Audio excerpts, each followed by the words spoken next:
So we'll just plan to go maybe another half hour or so. So Professor's battling a cold, but alhamdulillah, I think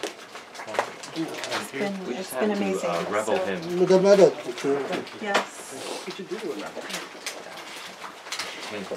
want to address anything, or should you take resist. No,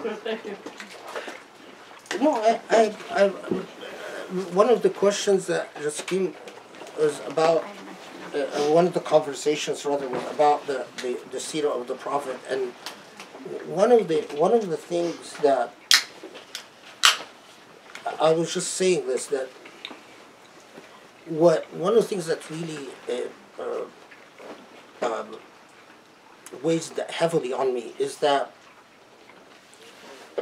among Muslims in the West, wherever Islam spread,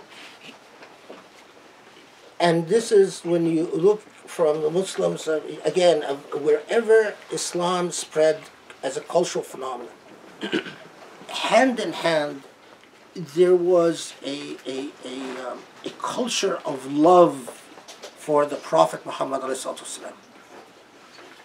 And, the tradition of qawali or tawashih or ibtihalat, which are basically music and poetry in exaltation and praise of the Prophet ﷺ. Now, this arose out not of studying the seerah of the Prophet as him in Mecca, then migrating to Medina, and then there's a bunch of battles, and then he dies. If that's what you know, you don't know anything about the Prophet Muhammad. The character of that man, when a woman like Khawla comes to him and in Mecca, this is late, and grabs his from behind, pulls his clothes. She was sort of an abrasive woman, and pulls him so hard that his shoulder is laid bare. She exposes his shoulder. And why? Because she wanted to recite to him his poetry. And so he stands there, and then she recites her poetry, and he says, "This is among the most beautiful poetry I've heard." Now, this is, you don't take a narrative like this in isolation. You take it as symptomatic of the personality of a character. Imagine, try to put yourself in your position. Someone will come and grab you, tears your clothes, exposes your shoulder, and then recites poetry to you. I mean, I tell you, I'll get annoyed. I'll be, I'll snap. But we have consistent reports like that about his personality. When he's asked how was he as a human being, and then Aisha says, well, at home he lived serving his family, and then he would go to prayer. Or we're told, as we just talked about, that he never filled his stomach. He never went with a full stomach 2 days in a row. When you study how much of his time was spent in worship, this is, by the way, common with all the prophets. It's how much time they spent worship. From John the Baptist, who in Islam is a prophet, of course, and Jesus to Moses. Moses, by the way, in the Old Testament, he's portrayed as spending very little time in prayer, but in the Quran, it's portrayed as a very worshiping man. There's a lot to talk about, but among the things that I would like to do in these little snippets is to. A culture that doesn't learn the love of the Prophet will not preserve Islam. And I have witnessed with the rise of Wahhabism the deprecation of the culture of the love of the Prophet. A de-emphasis on not following, imitating the actions of the Prophet like a monkey imitates a human being. That's not love. Love is something that you feel in the heart, and then you act reflecting the spirit of the Prophet, not imitating him. It doesn't matter if you dress like him, and this is the question again about, well, what's the difference between Islamic institutions that exist and what I dream of? Islamic institutions that exist don't understand that big difference. They'll imitate the Prophet and what they think the Prophet looked. Although, by the way, historically, again, there's no semblance, because the clothes he wore wasn't even stitched. But anyway, what they think the Prophet looked like, and they imitate physicalities, but not the romance.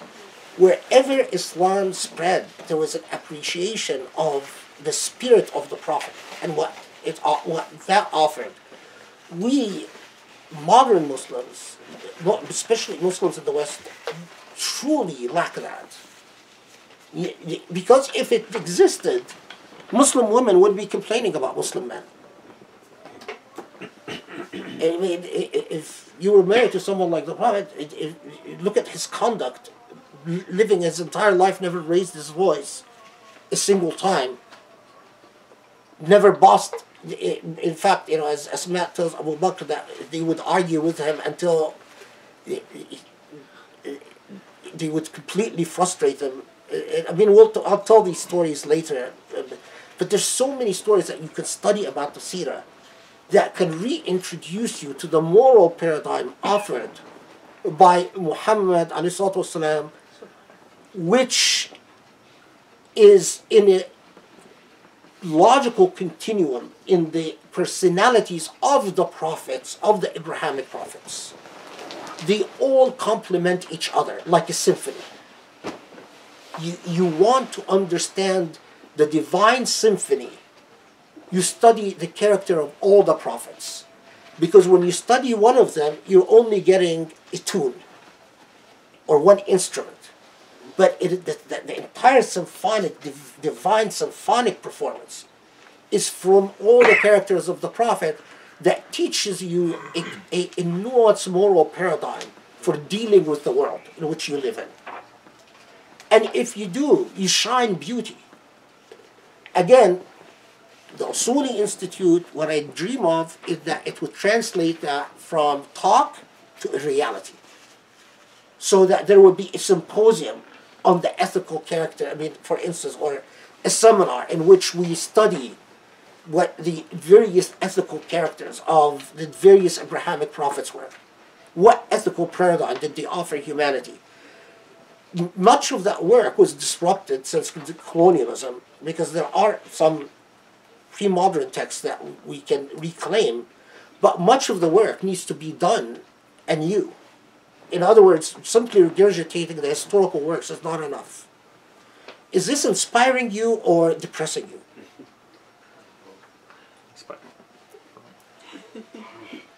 It's kind of it's overwhelming, because we're so not there. And As to get there, long that's what I was asking that question. It's like I don't even know what steps are required to get there. You know the story, of course, of Sarah with Ismail, right? Mm-hmm. And Hagar? Hajar, sorry, yeah. No, Hajar with Ismail. What's the most striking is when the command comes to Ibrahim to go in a valley without people and utter the adhan. And of course, it probably sounded pretty crazy to Ibrahim because there are no people there to hear the adhan. But centuries later, that same valley becomes full of people. If you believe in Allah, you do not worry about the logical consequences. That's the wonderful thing about faith, is we don't need logic to remain anchored and remain inspired. You just, it's like the Prophet said, even if the hereafter, even if the last, you have a seed and the final day starts, and the Prophet planted anyway. You know that the world is going to be destroyed in a second, but you plant it anyway. Because your obligation is to plant the seed, not not what happens with the seed afterwards. Yeah, it's overwhelming, but who cares? I mean, you have to, we are under obligation to do what is right. And it is exactly that sense of frustration about how dominated we are and how behind we are is what either pushes Muslims to be entirely passive or lose their mind and become hedonistically destructive. But it's a form of lack of faith. It's like giving testimony. It doesn't matter who hears your testimony as long as you know that Allah hears it. And the same thing, yeah, logically, I've been saying the same message for 30 years. How many people have I got to support my scholarship? Financially, zero. I mean, the Alfies and the endowed share at UCLA, that's a different deal, but I didn't benefit from it. I mean, no money went to books, no money went to scholarship, no money went to anything. May Allah bless them and reward them for supporting the idea of Islamic law. But zero. But it doesn't matter. You still have to testify, because when I meet Allah, I must be able to say, I've said it, and I've said it again and again and again. And the same thing. It's if you have $1, yeah, donate the dollar. If is $1 going to do anything? No, but it's because you owe it to Allah.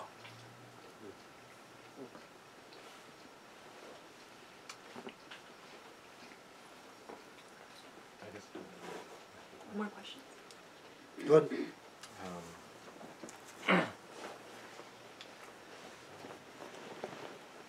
You spoke of in creating Muslim institutions and in putting forth terms which combat or create our own definitions of what a social reality, our understanding of the world should be.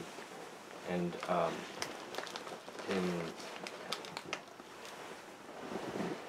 you also spoke of seeing ourselves or as a mission. Like, this is your mission in life is to sort of project these Islamic ethical principles.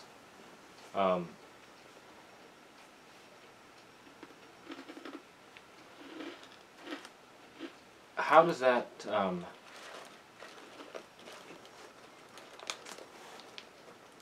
so that's sort of something, I guess, to answer the question that Grace put forth in the email about what is it that concerns you. I don't know, I guess part of the question would be, is it right for me to be concerned about what I see as moral decreptitude, or a decreasing awareness of what is sacred and what is dignified in our society? Should I, as a Muslim, be concerned about what I see around me? Or should I be looking only to, I guess, preserve that which we have, which has come from before? I mean, this is a good question. There are levels, because on the one hand, institutionally, what I'm saying, and again, I'm not preaching the building of institutions. I'm just concerned with the Usuli Institute right now, because I'm not even going to dream about institutions. I mean, there was one time in my life where I dreamt about an Islamic university of the caliber of Notre Dame or Yeshiva, or even Leola Marymount, or something like that in the Christian world. But that's not even going to happen, not in my lifetime. So, and when I talk about the Usuli Institute, what my response to you is, institutionally, what I would be interested in is not giving an answer about our relationship to the sacred and our relationship of society to the sacred, but inviting a discourse, bringing in people to discuss that topic. Like, for instance, there is a lot that can be said about the relationship of society and the way that we deal with sacred symbols and the way we swing between the neocons, for instance, and the way they co-opt certain elements of sacredness, and at the same time, on the other side of things, absolute relativism, and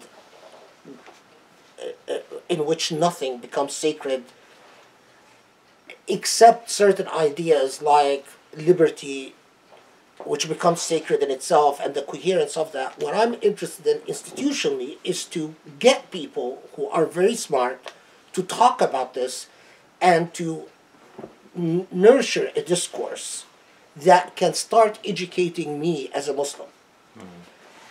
That's at the institutional level. At the personal level, at the level of the individual Muslim,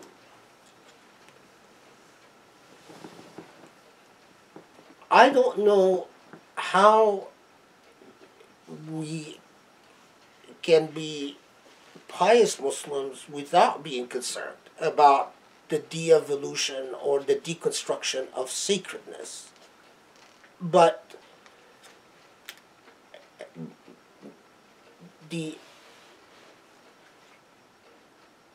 at the same time, I don't,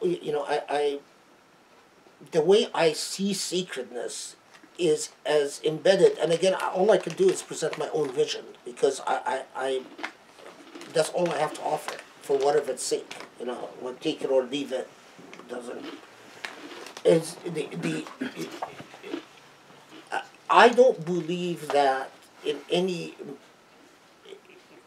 It's the Quran, as the Quran says. I am not compelling you to adopt something that you hate. So coercion will not work. But the emotional deconstruction of sacredness, in which people even lose the reverence to the very idea of beauty in itself, the very idea of justice in itself. That, of course, troubles me enormously individually as a Muslim. I engage it at various levels. It troubles me deeply, the hypocrisy in which we talk about reverence towards certain sacred idea in the field of human rights, and yet we turn a blind eye to the amount of youth that are lost to alcohol and drugs and human trafficking every single freaking day. I mean, that troubles me enormously as a Muslim. When I see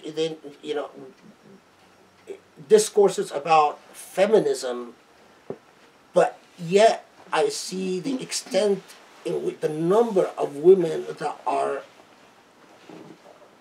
lost to the institutions, the ingrained social institutions that basically present the paradigm of sexual work as a natural way of capitalizing on your resources and making money. Of course, it troubles me enormously. Now, but that has to be as a conscientious Muslim. If it doesn't, now, do I have answers for that? I would be very arrogant to say yes, I do. But as a Muslim, I know enough. Is that Islamic ethical proposition that we're making? Is it, I guess, my responsibility then to see myself as some sort of vehicle or some sort of agent to address this? And I address this at the sounding like an evangelical or something. Your responsibility. No, it's not a matter of being evangelical. And here again, it's our own. What should be our own categories? I mean, Mormons undertake missionary work 2 years after a certain point of their life, and it's socially that work that they do during that period is not looked down upon and not dishonored, and I wish we Muslims had something like that, in which our youth actually learn to do certain years of service after they finish a certain level of education. And it's not seen as evangelical work, although it is in reality. But so leave the labels aside. But what you are duty bound as a Muslim to do is whatever Allah facilitates for you. Each of us has a special set of talents which are an integral part of our purpose on this earth. One of the biggest pathologies in Muslim society is that we raise kids with the idea that it's either all or nothing. Either you are the leaders of the future and you have the responsibility of solving everything. And invariably our kids find that that's just rhetoric. Because when they're raised, you're the leaders of the future, the leaders of the future. How many times have you heard that as you growing up in the youth group? And then you discover you're the leader of nothing. And you amount to nothing. And then you have that moment of absolute contradiction where you lose faith in everything. Because you've been pumped up to play a huge role that ultimately led to an untruth. And I see that over and over and over and over and over among our youth and in our youth groups. The reality is that your challenge is to know what talent Allah has given you. And we've talked about this last time. Some of us have been given a talent in music. Some of us have been given a talent in art. Some of us have been given a talent in theater. Some of us have been given a talent in scholarship. Your moral obligation, your Islamic obligation, is to answer the call within, listen to the divine voice in you, internalize it, and answer the call within your area of talent. I find it deeply troubling when I find Muslims who have no talent in scholarship messing around in scholarship. I mean, you have no business pretending to be a scholar. Or no talent in law, pretending to be lawyers, fuqaha, talking about fiqh. You don't understand anything about law. That's not where your talent is. And at the same time, we have Muslims who are talented in art and theater and music, and we told them that's haram and it's not valued. Can you imagine a greater crime? I mean, that's killing the soul. So I always tell young Muslims, forget that stuff about you solving the problems of the world. If you're a philosopher, if God has chosen you as a philosopher, and if you're a philosopher, you'll know it, because you find pleasure in nothing but reading and philosophizing. And you'll find that no one understands what you say. And then I'll tell you, okay, you're a philosopher. Then you could think about the big issues, the meaning of life. But if that's not your cup of tea, find what is that Allah has chosen you for. And that's where all your effort should go. Do you know it? Somewhat. Finding it. I will personally, I am a cheerleader for whenever people find their talent. And I've even,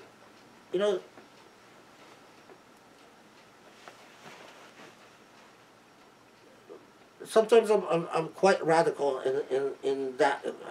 People said, my talent is dance. And I say, if you find the divine in it, do it. I guess I also had, I don't know if it's okay to this, You know, Grace is the boss, so don't look Yeah. at me when it I comes looked at her and I got an ambiguous look, so I'm gonna keep going. Everyone knows that she controls me in reality. You know? All right. You know, when we married, that was sort of the rumor going around, is that Grace controls me, and There's this rumor that I'm the Egyptian wife. I'm like, what's that? the truth is that she's the most mild wife when it comes to controlling her husband, which is, I need to be controlled, which is really a tragedy. Yeah, go ahead.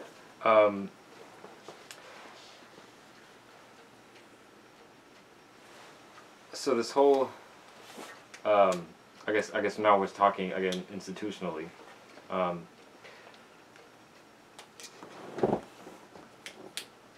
The idea of putting forth an ethical vision or something that emanates from Islam that you speak about and engaging with society. This is also something that we hear from, I guess, the group of people that I guess are involved in dawah and doing these sorts of things. And it seems it also that this sort of thinking also seems to dovetail with like a really radical, closed-minded Wahhabi way of thinking. But it always baffles me that these are people that are sometimes more willing to engage and to go out and to spread Islam more so than we are in taking from the good that we're inspired by and trying to manifest it in our lives around us. So I don't know if you could just speak on that. Well, that's a dawah in itself. I mean,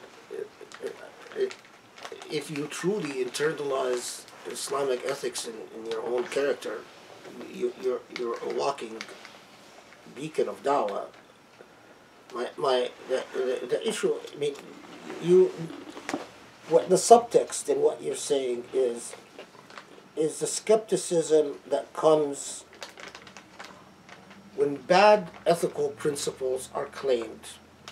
They result in skepticism about ethics. It's like the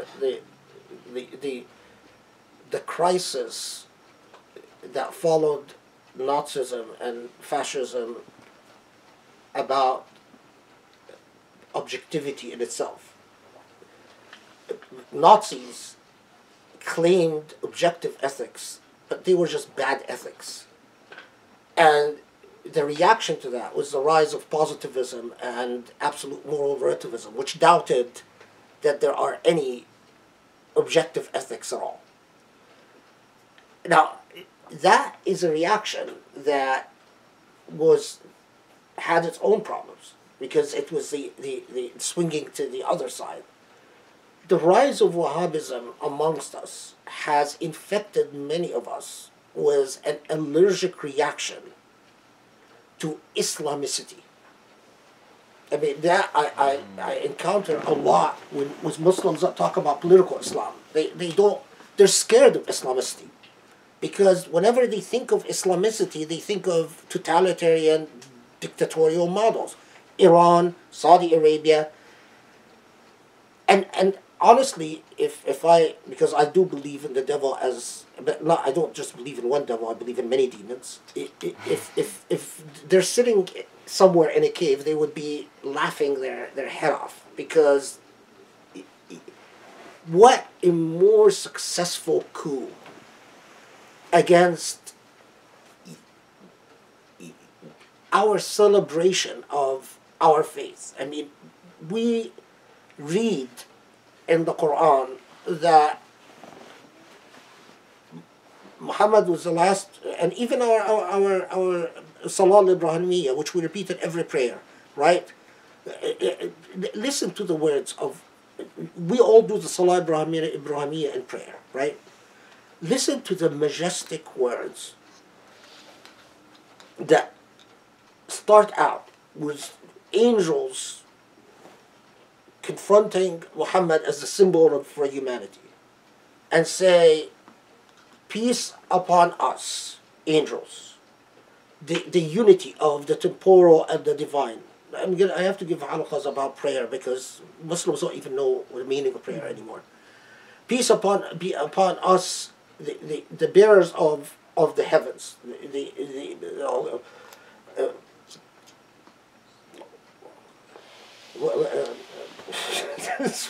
I'm blanking out. It started out. But no, before that, Tahiyyatullah wa salawatu wa tayyibat, assalamu alaykum wa nabiyyu wa rahmatullah.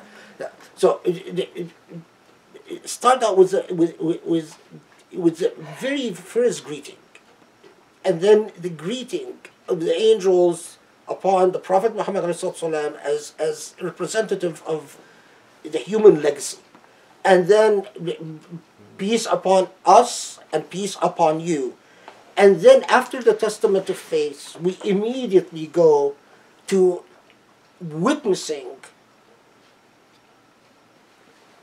the essential unity of message from the time of Ibrahim to the time of Muhammad. Now, the Quran repeatedly tells us that the message given to Ibrahim all the way to Muhammad is a light upon nations. Now, as a Muslim, you have to reflect upon that. Because if you feel that I don't really understand the ways that it is a light to humanity, I don't even understand the way that humanity needs it. Maybe it's good for me because I was born Muslim, but I don't even understand why anyone else needs it. I think that's a problem. And it's a problem not in you, it's a problem in our education.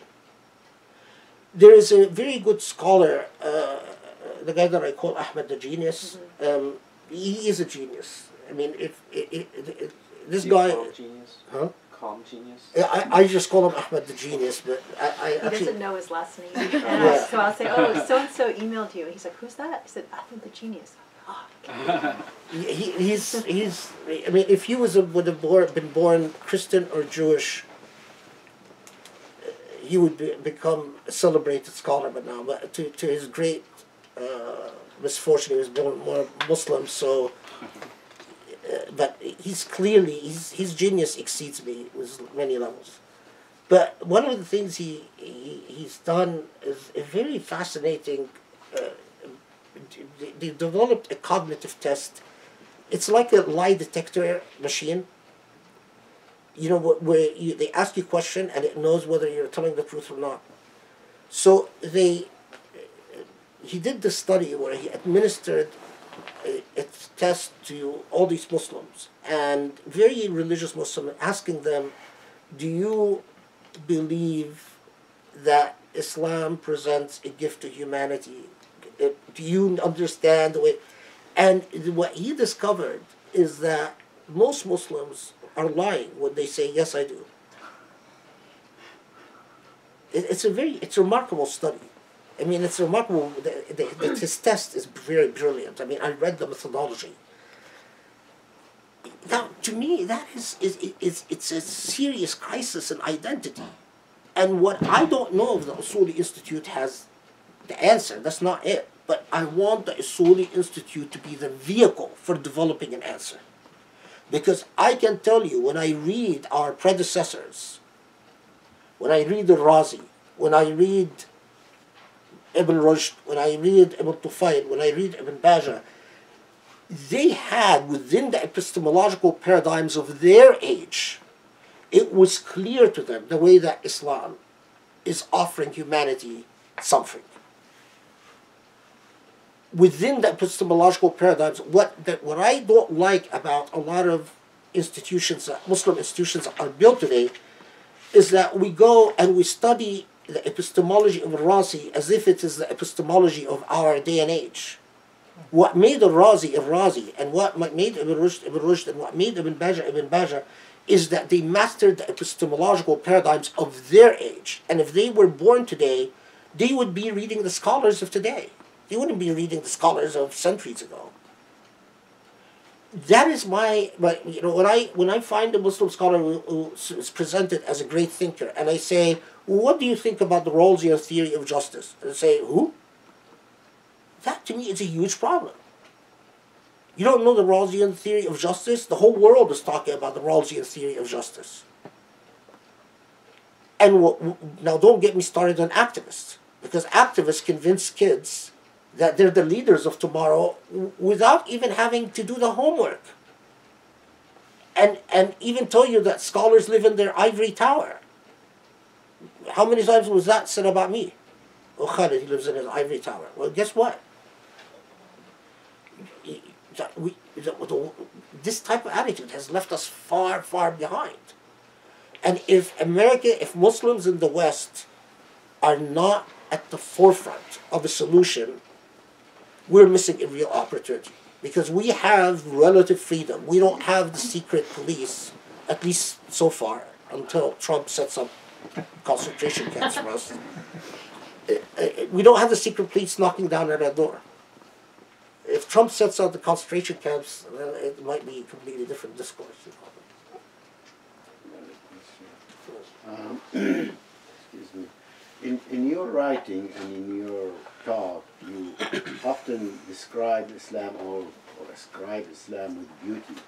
Yeah. Is there what type of expressions do you find to give that term its place in today's society? That's a really well. Okay, this is. Do you know that the best book that engaged my treatment on beauty, the best philosophical engagement with what I say about beauty, was not written by Muslims. It was written by a non-Muslim couple, that husband and wife. I forgot the name of their book. It's in the library upstairs. But it's quite remarkable because they actually realized that there is a systematic methodology to the way that I'm using beauty, and that I see beauty within the field, something called virtue ethics. Now, virtue ethics is a huge philosophical field. When I studied, beginning with the tradition that we're all raised with, Inna Allah jamilun yuhibbu jamal, Allah is beautiful and loves beauty. We're all raised with that. Most in the Wahhabi age, we never study what that means. But when I started reading first the works of Usulis on husn and qubh, the paradigm of husn and qubh, and that Sharia cannot be the vehicle for qubh. Sharia must be the vehicle for husn. And then I evolved from that to studying the discourses on husn in Sufi works. Most notably, Sufis like al-Muhasibi. And I realized that what these very philosophical works on husn were articulating was husn as what we call today virtue ethics. That if they existed in our day and age, they would be writing about virtue ethics. Now, virtue ethics were developed by Jewish and Christian theologians, and developed as a response to secular skepticism. What saddens me is that the only people who seriously engaged what I say about Islam and beauty were non-Muslims. And the way Muslims engaged it, because they're not aware of either the Islamic tradition or the non-Muslim virtue ethics tradition. So they thought I'm just talking about something looking pretty. That's not what it's about.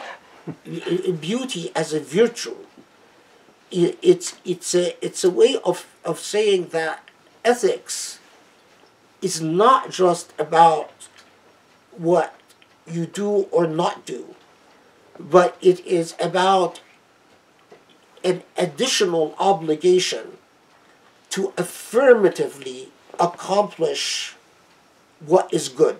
So it requires that you investigate the nature of goodness.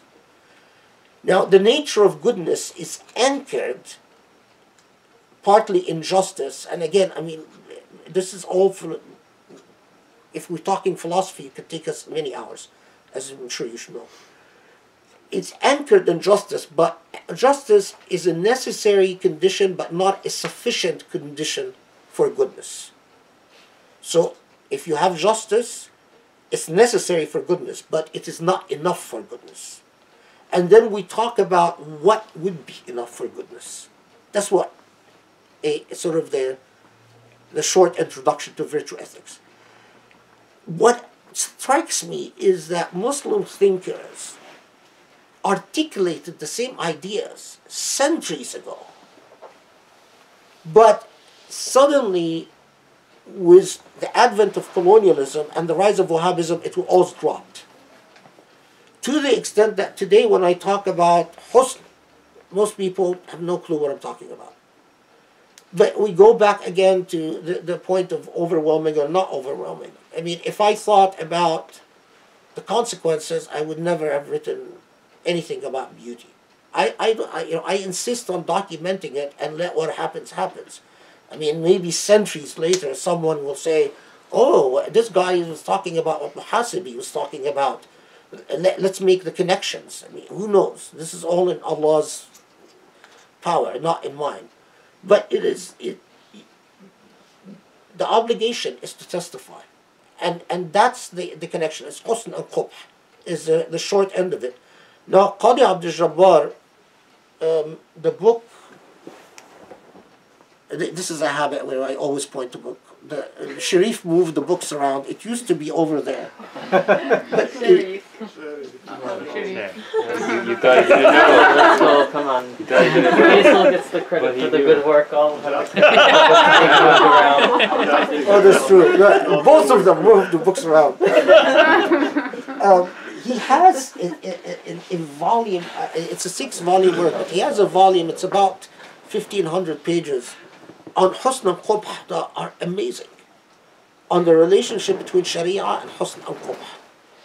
And it's a philosophically dense, you know, all the kids that try to act cool by being skeptics, I wish I could force them to study the volume of Qadi Abdul Jabbar, because he goes through all the possible skeptical arguments about the nature of objectivity and husn and qubh. And this was written in the 4th century Hijrah, so 1,000 years ago. Now, of course, modern Muslims don't like to talk about Qadi Abdul Jabbar because he was a Mu'tazili.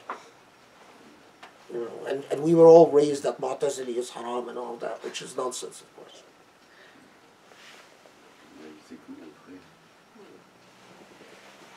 That's your energy. Any final question? So, Last one. Quickly, what's a Mu'tazili?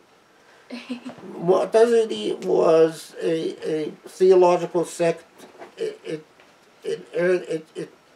thrived in the first centuries of Islam, but existed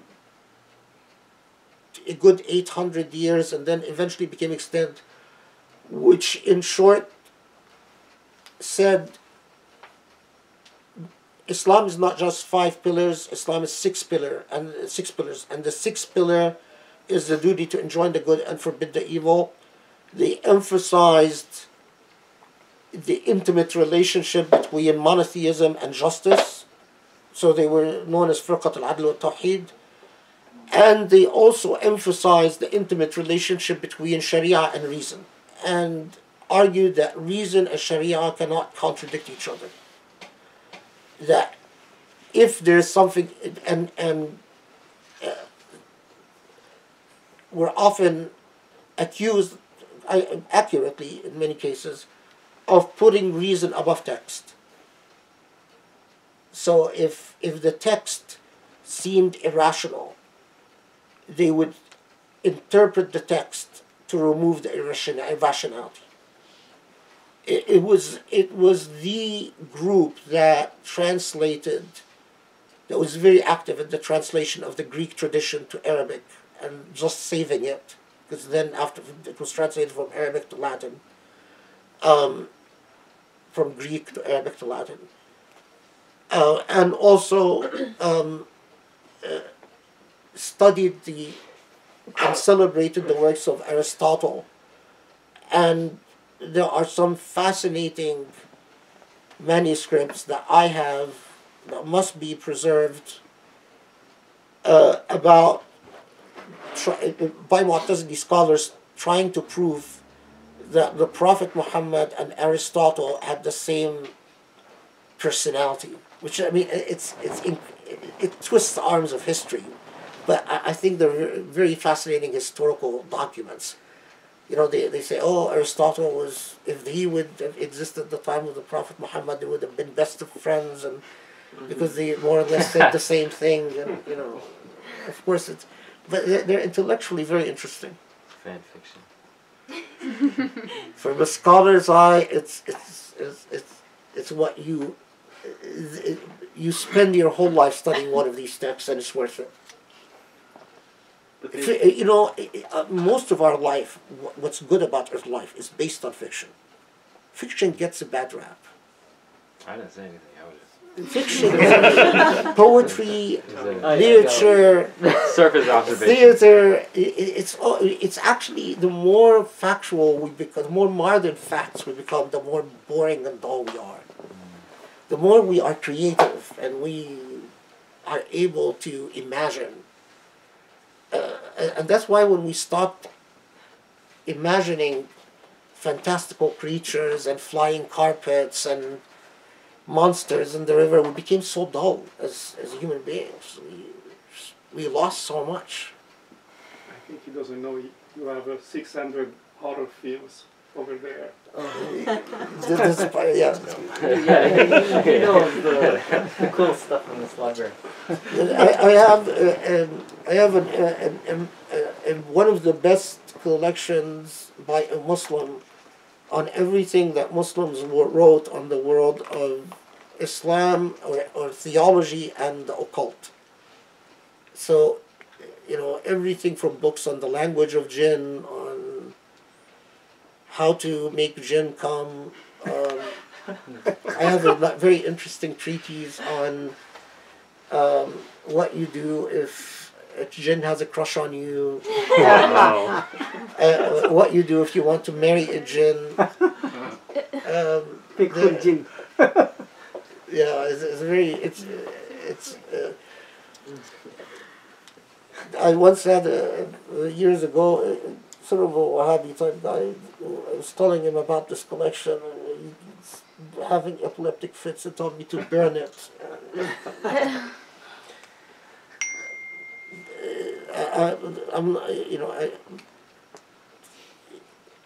It's so arrogant. Can you imagine that Muslims would preserve a knowledge for centuries and centuries, and then for some generation of Muslims centuries later come and think that they somehow have a relationship with the truth to censor the tradition that has been preserved for so long?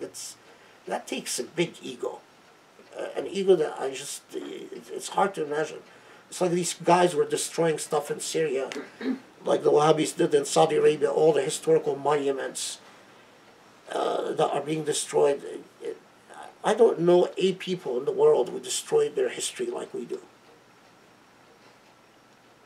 But I mean, not us, it's the Wahhabis. Because us, we preserved our history until the Wahhabis came along. No, I want to say one thing that came to my mind when we were talking about the overwhelming parts. Has come up in conversations with my family repeatedly, and I've in my own personal story I've despaired a lot and had this overwhelming of trying to, the problem is always very obvious, the problem is daunting, and I think. But my personal vision in my personal corner of the Usuli Institute is that we come together, not just in the scenario of learning, but also in the scenario of eating together, playing together, praying together, all of the above, to become intimate with one another, and then the solution is going to come out of that. We're each a piece of the puzzle, and we can't come up with the solution in our head. We have to keep meeting and grow closer to each other. And I think then that's when the solution starts, through a group consciousness, the solution starts. This is an institute searching for a community. And I think I really want to second what she was saying. I mean, I have severe health restrictions that doesn't allow me to be, may Allah bless him, Maher, Hadhout, everywhere, so active, so energetic. He was a dynamite, as you know. But you really should organize social events. One thing I have agreed, Sharif asked me, and I have agreed to do, is to lead dhikr evenings. I mean, if you have the stamina, you can join me, because I do dhikr for hours at a time. And you grow in Allah, you grow as a community. I don't believe that if you grow in food, you become fat people. If you just eat together. If you grow in having fun, you become silly people. So you have to balance it. It has to be food, fun, and worship. Worship is a cornerstone. I again, no obligation. I've done dhikr by my own. No one, people who've joined me in the past have dropped out. But if you're up for it, it's 6 hours at a time. 6 hours? I mean, I could cut it down to 3 hours. But I mean, I could cut it down to maybe you could join an hour and then drop out, just disappear, as long as you withdraw without telling me. But think of it this way: Allah, your relationship with Allah is like, if you say I love a man or I love a woman, do you really love that man or woman if you don't invest time in the relationship? How much time do you spend with the woman you like or the man you like, right? Before you say, let's get married. I mean, unless you marry blindly, which is something else. But let's say after marriage. And how much time do you invest in fighting after that? And arguing with each other. It's an investment of time, right? And the fighting, the arguing, the talking, it draws you closer, makes you into, why do you think your relationship with Allah is different? You have to invest time in your relationship with Allah. You must talk to Allah. And believe me, Allah answers. But it's to the extent that your heart is open. I mean, I don't want to preach that part, because then I'll scare a lot of people away. They say, all this piety stuff, we can't do that, So I've learned through life to not just be, American kids are just freak out whenever piety comes around, Millennials suck. Huh? That's what I'm talking about. Millennials, we're all lazy. Yeah, it's like, can we do it online? Can we worship online? No, we can't worship online. Can we talk to Allah through text? Can we text Allah something? No. Only text or nothing. I'm just waiting for that. Yeah. It's like I see these guys are constantly texting stuff. It's like I'm still with the typewriter. Yeah. Anyway, it's just out there. But don't let the worship stuff scare you. Let's stay with the potluck stuff and yeah.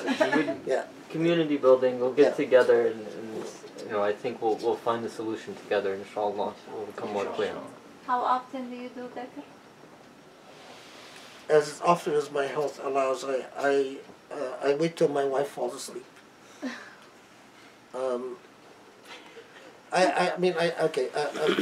Again, the millennials don't get scared.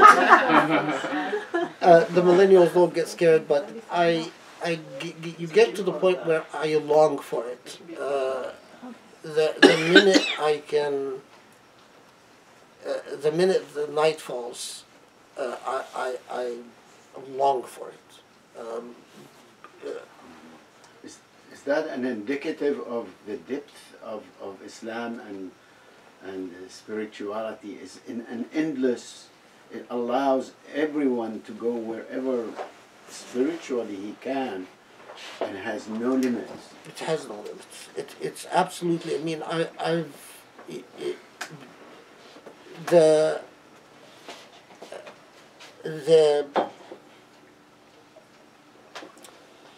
there are so many things that I never thought that I would spend time pondering about, and then you discover the level of your ignorance and your how foolish you were at a certain point in your life. I mean, even this would. I recently I mentioned this. I read this disturbing thing written by a serial killer.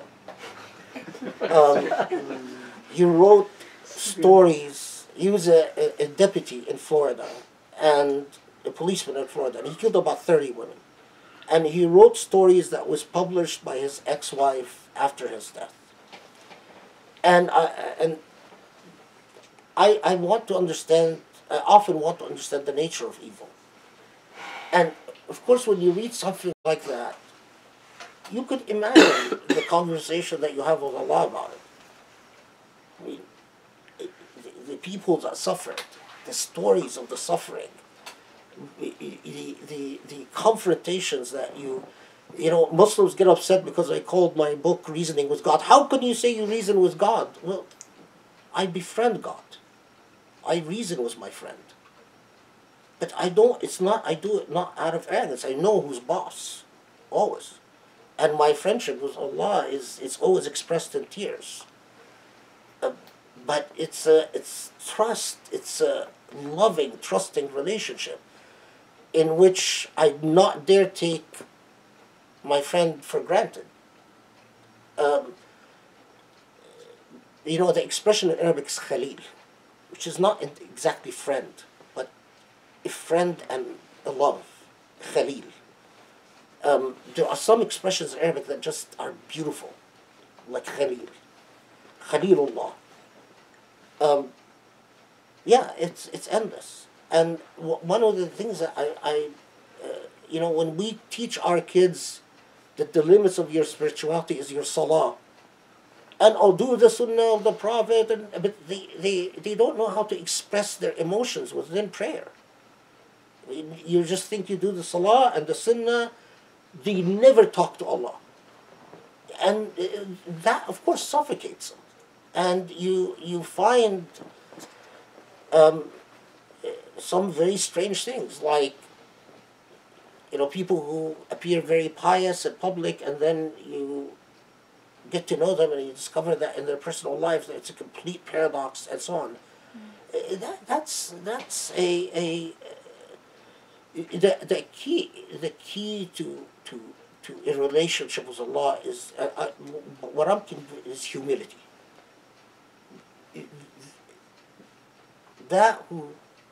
It teaches you humility endlessly. I mean, sometimes to the point that it drives Grace crazy, but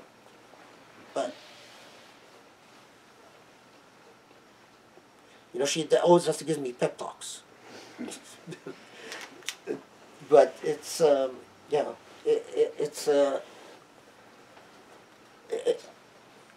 our